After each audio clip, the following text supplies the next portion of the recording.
Gandang araw sa inyo lahat. Mga pala, picture of niya sa akin mula sa STEM 11. Ngayon, ituturuan ko kayo paano magsulat ng baypan. Makikita nyo dito sa screen ito.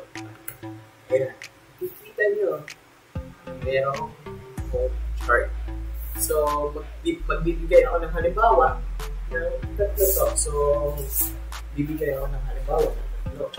So, unahin mo muna na gusto kong isulat ngayon ang salitang payaman. So, ito muna ang gagawin na dito sa chart na ito.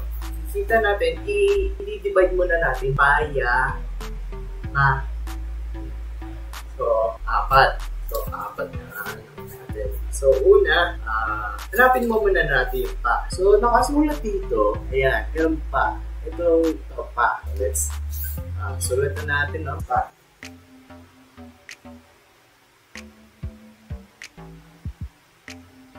So, yun na, pa. So, next naman, ya. So, yung ya naman, ito, nandito siya, ya. So, sulat na natin, ya.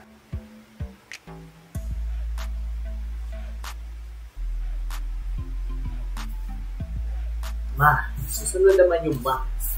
Yan, ito, ma.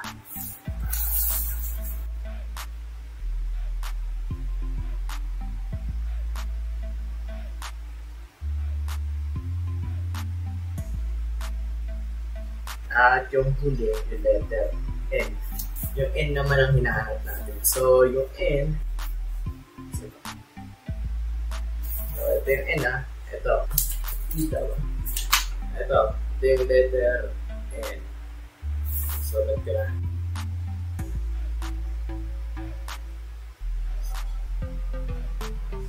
Kasi plus, isang letra lang. So, ayan, mayaman. Ito, i-check natin kung tama yung sinulat. Meron akong application na baybayin. So, let's verify kung totoo yung sinulat ko. So, ayan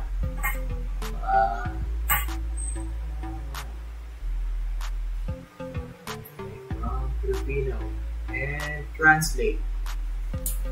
Kita nyo, ayan, screenshot ko na lang para makita nyo dyan pagka lumabas. Tama naman.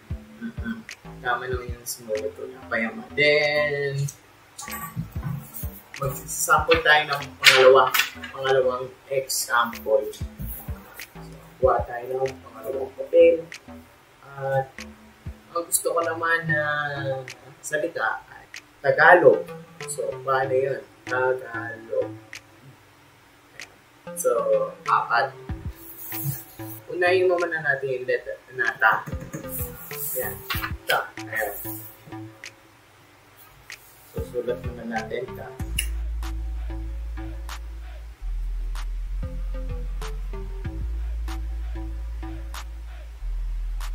Ka. So, hanapin yung natin yung ka.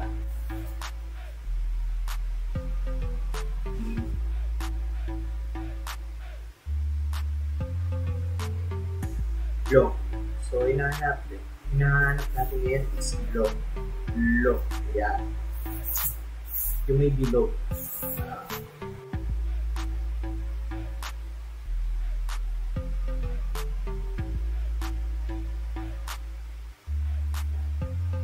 Then, G. So,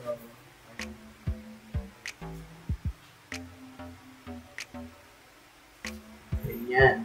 So, yun yung magsulat ng baybayin. Pero i-verify muna natin kung tama Tagalog. Para malaman natin ang totoo. Tagalog. Ayan, Tagalog.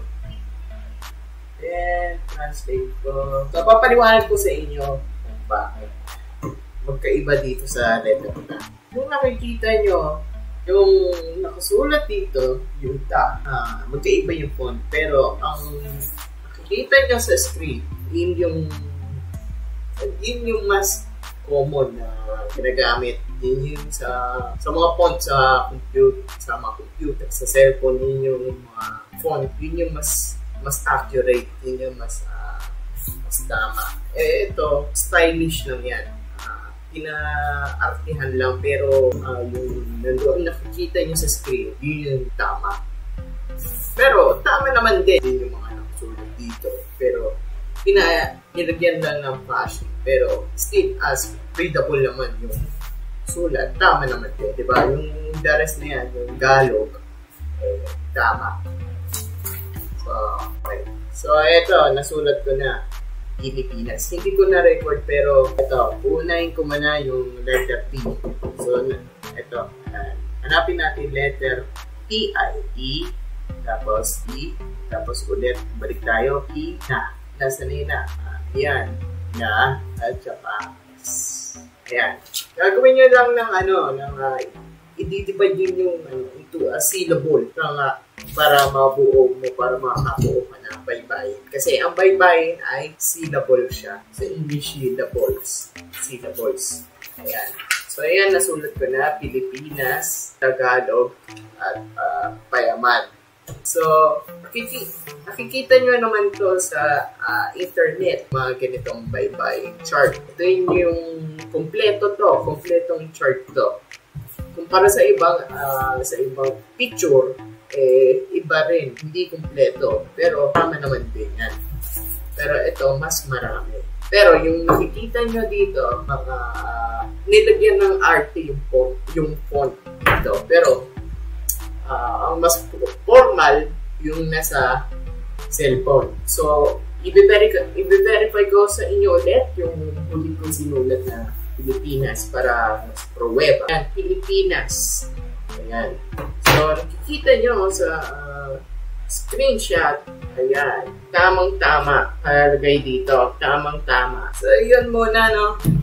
Pero kailangan nyo pa rin dito kayo magsisimula para masanay kayo. Ito yung tips ko. Kabisaduhin nyo man yung pagsulat ng A, E, I, O, tsaka ito, B hanggang Z. So, pag nakabisado nyo na yan, tandaan nyo kasama na rin yung N at saka NG. Pagka susulat kayo ng isang letra lang, dapat may plus sign. Then, pagka nasa A, lagyan nyo lang walang plus o below, gano'n. Ito naman, Z. Merong, halimbawa, ito, Z. May underline sa taas. Then, yung Z, bilog naman. O bilog, gano'n. Then, pagka O, Zo, halimbawa, Zo. Sa baba naman. At saka yung Zoo, sa baba naman na palinya. Then, Z, na walang dalawang letter, plus lang, plus. Yan. Ganito palinya, may pabilog, at may pa-plus sign. Yan ang tandaan nyo. Para makabisad ko nyo itong bye-bye. Kaya pinakita ko lang sa inyo yung merong chart para kita nyo kung paano magsulat. Mula sa bakad, gano'n. At saka mas kompleto to para malaman nyo rin kung tama yung sinusulat ko. Diba? So, ayun muna. Maraming salamat sa panonood. So, ayun muna. Paalam at ingat.